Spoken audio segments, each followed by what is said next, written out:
if only I had a dime for every time I need to say this, do not fly at the end to the end of your battery. You have a specific percentage. You want to save your battery around 20 to 25%. So when the battery is at 25%, the battery and the drone need to be close to you.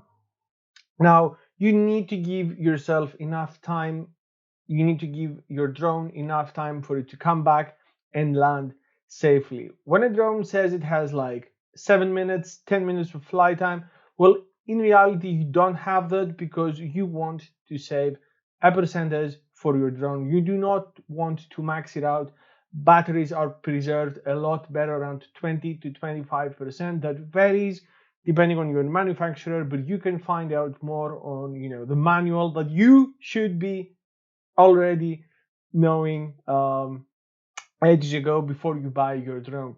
So it's also very important that something might happen, something like a sudden wind, and it's against your direction. What are you going to be doing then? You're going to say, oh, okay, it's going to come back at some point.